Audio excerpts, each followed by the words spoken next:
Wow.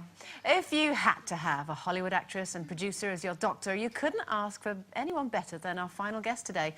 As Dr. Quinn, medicine woman, she saved lives on an almost daily basis in a small town in 19th century Colorado, winning all our hearts and a Golden Globe for Best Actress in a TV series in the process. Please welcome Jane Seymour.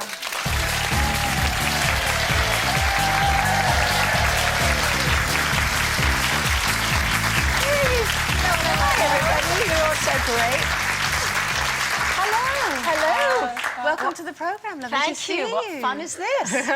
Now, when you were doing Dr. Quinn, Medicine Woman, did you realise how big it was going to be? Because it became huge. I had no idea. In fact, when they did the show, they hired me the night before I started. Really? And they did everything in their power to make sure that it never went on. The network didn't believe in it, and it kept...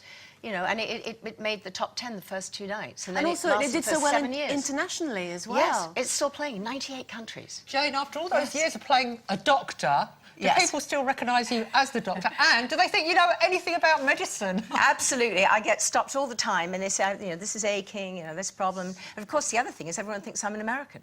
Because I was an American doctor, let's face it. Yeah.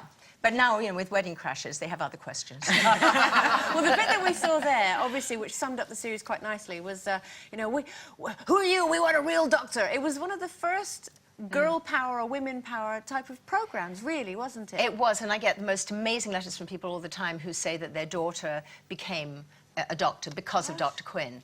And then I get really great letters that somebody will say that their son said, you know, women can be doctors too. So I think it had an amazing impact, much more than I ever imagined. That's amazing. Yes. Why are you here at the moment? I am here. I did a photo shoot for CC for the, you know, the clothing thing you see on the high street, and I also designed jewellery. So I came and I did all of that. So that was fun. And you were talking about Fat Days and Madonna and everything. Now, don't start, James. No, I just want you to know this is the dress you want. Okay? Yes. There is room here. So this will cover. Do they do it in bigger sizes? They do. They do. They do. They do it in your size. They do it in every size. But you were also commenting on the royal wedding. I was commenting on the royal wedding. Oh my God. What did you say about the hats? Oh, yeah. Can we just mention that hat? Well, there were a couple of hats that were a little dodgy, and too tactful. No. I did say that they reminded me of a panto I might have been in once. But no, I thought all in all, I thought that the hats and everything were great. I thought the Queen really looked amazing with that hat, and I thought that Carol Middleton looked perfect and elegant. And I thought the dress was amazing. British, though. So proud. They had me covering this for 2.5 weeks. What am I going to talk about for 2.5 weeks? So what I did is I called up Prince William's secretary and I said, what would William and Kate like, you know, and how am I going to handle this? And they gave me some numbers of people I could call and things I could talk about and everything like that. And they said all they want is that everyone enjoys the day. And I think you have to say it was the most incredible day ever. Yeah. And I jumped over the barricades because I was in that, you know, that... I saw you, Yes. They carried me over in this very slinky dress. It was a bit of a dodgy manoeuvre, you know. Dodgy manoeuvre there, no panty lines, you know. Won't go any further. But I did go right there in the middle of, you know, in Buckingham Palace and everything. And I just thought the way the bobbies handled everything, you know, the way that all the people were there. And people had said to me, oh, it's going to be so dangerous in London. Yes. And it was quite the opposite, you know. There was nothing... Nobody was drunk, nobody was behaving badly. How Americans, back home in America, how important was it to them? Really important. They're still talking about it. But I think what I ended up doing, and what was really fun, was I'm kind of like an Ameribrit, an Americanized Brit, can't even say that. Yeah. But I understand what the Americans don't understand and don't know about Britain. And so I took them on a tour of Bath and, you know, showed them other things in the countryside. I took them down the pub and, you know, gave them a sort of a taste of What about all those life. weird uniforms in the Abbey? Did you have to talk them through all the medals and everything else? No, well, of course I saw Beckham was wearing it on the wrong side. Yeah, did you point that out? Well, I didn't actually live point that out, and I got one of those, but I didn't think... You're not supposed to wear it at the wedding. I didn't take mine out. Mine stays in the... You could have worn yours on this show. We wouldn't mind it. Now, you always strike me as a lady who's very happy with your lot, because your lot is good. My lot is good. What did you aspire towards, happiness-wise, when you were younger? Well, I was like your previous guest. I wanted to be a ballerina. That's all I ever wanted. Okay. But I was born with flat feet and a speech impediment, so that's how I got into ballet. You could be a quiet and remedial stuff. So I ended up not being able able to pronounce my R's. I would say a wounder, wuggy, wox, wuggy. So anyway, basically, when you go to America, if you do an American accent, it's totally R's. Okay. That's all you do. So I kind of ended up a dancer for a while. I didn't get in the Royal like her, but I did dance to the Kirov for a little bit.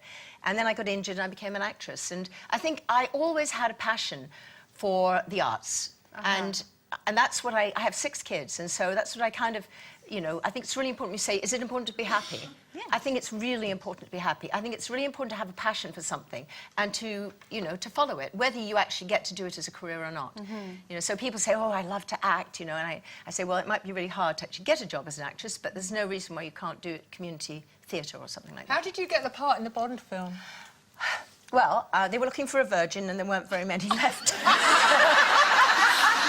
And I looked like one. You didn't have to prove your credentials. I didn't. But it was actually quite funny because I didn't have... my agent kept saying, you know, because my hair was really long. I used to sit on it those days. And he said, you know, got to put your hair up, but they have to see your hair up and down. So I went and I bought this big furry hat, stuck all my hair up in the hat, got a jacket that had a bit furry collar. And I came in, and the first thing Harry Saltzman said was, take off that hat. And I went, OK. And then he said, take off that coat. And I did. And then he offered me the part. That was it. I thought you were going to say, take off something Keep going. No, it's the wrong... Yeah, don't you remember, I'm the Bond girl that was the virgin, you know, the high priestess of Tara. It's so long ago. It's 40 years ago. You know that. It's amazing. I mean, it must be... Do you like it when people bring it up? Because to us, you are one of the iconic Bond girls. And I know it must feel like an awfully long time for you, but it's repeated so often on telly. It's like yesterday for us. Apparently, you get me every Christmas. Yeah.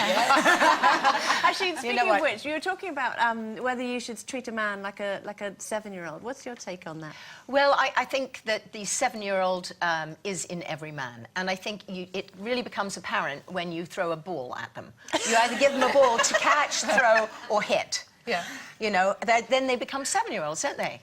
And they're very happy. Is that what you do? Absolutely. I'm surrounded. Honey, I'm home. Yes. Yes.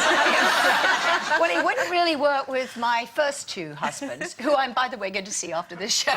Good. Together. That would be a much more interesting story. Well, should one mix ex-husbands? Well, do you know, between all of us, we could do very well. Lovely to meet you, Jane. You Welcome too. to the Thank shows you and so stage. much. Jane Seymour, everyone.